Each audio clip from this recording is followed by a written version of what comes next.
Ngayon, meron naman tayong solar floodlight na i-review. Although kapareho siya nung nauna natin i-review, pero magkaiba pa rin sila ng store. Possible na magkaiba rin sila ng performance or ng status. Baka ito ay sira o kaya naman is mas maganda kaysa dun sa isa. Okay, ito na yung kanyang laman. Ito nga pala is yung ating 1000 watts. Ito yata ang pinakamalaki. Hindi ko alam kung ito yung pinakamalaki. Check nyo na lang. Ilalagay ko link nasa description box below para mabilis yung mahanap. Ang price ito is 1,092.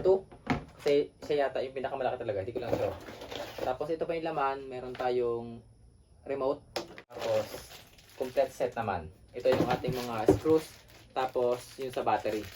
Buksan na natin ito yung battery. Ilagay na natin sa remote. Yan. Ito nga pala yung kanyang remote. Yan. Pindutin natin yung on. Yan, nabuhay na. Tapos meron din naman siya ditong mode to mahina. Yan, yung pinakamahina. Then palakasin natin. Yan. So dito nga pala guys sa ating ilaw na to, meron siya ditong iba't ibang kulay. Yan o. Itong kulay pula, dilaw, tapos medyo black, tapos orange at yellow green. Yung kulay siguro na yan is yung kanyang battery percentage. Tingnan natin. Ayan o, as we can see, ang ilaw nyo is 1, 2, 3, 4. Hanggang 4 na lang, pero 5 yung kanyang LED light. Siguro ito ay nasa 75% pa. Tapos dito naman tayo sa ating solar panel. Almost lahat guys ng mga solar setup or mga solar lamp na nabibili ko, halos pare-pare yung laki ng kanilang solar panel. Ayan. Ngayon naman, bago natin siya gamitin, ay buksan na natin to. Tingnan natin yung kanyang battery. Eto na guys, finally nabuksan ko na. Halos masira na itong bubog niya sa harapan ay no. Tuklap-tuklap na. Tapos ayan yung nangyari, tingnan niyo. Ayan, biak. Pero ang maganda naman, nabuksan ko naman. O, ito na, buksan na natin. Ayan. Ayan ha, sira-sira na yan ha. Ayan yung kanyang battery.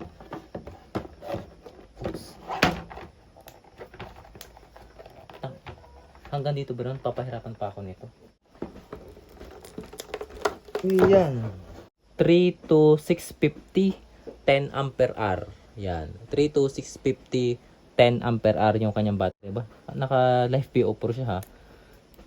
Let's see. Buksan natin to.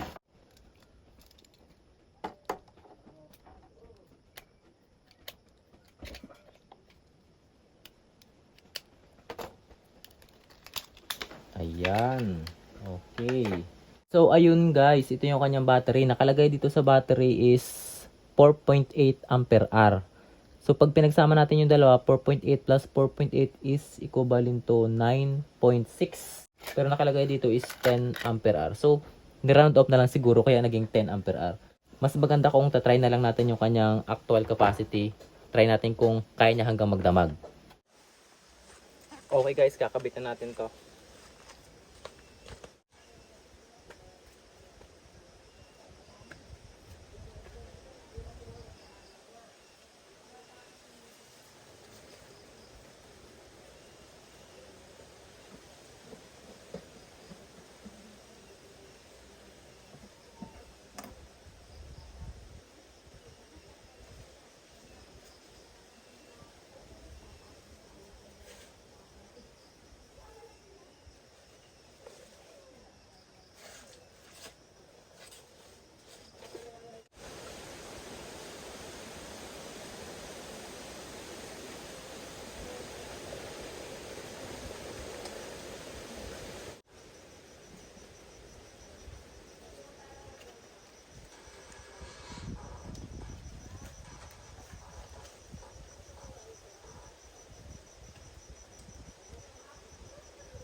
Ayun na guys yung ating ilaw.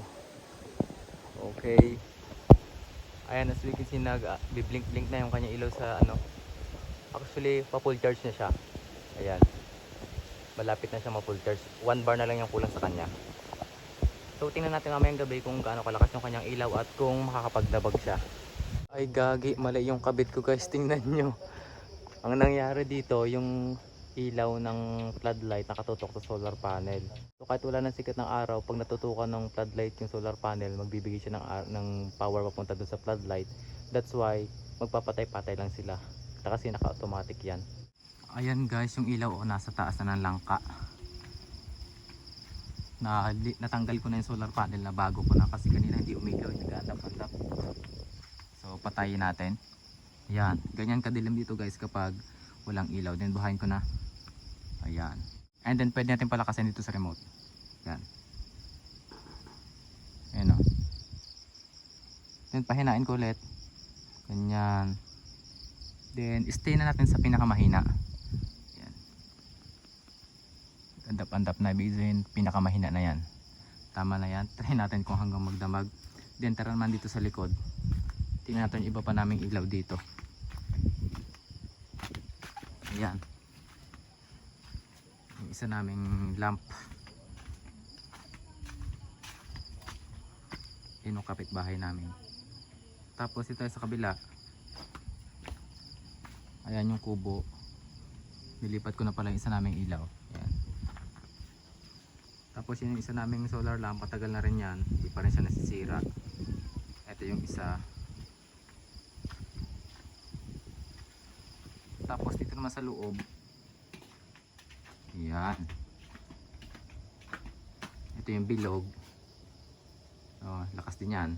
Tapos ito yung nasa loob naman. Ayan. May battery percentage.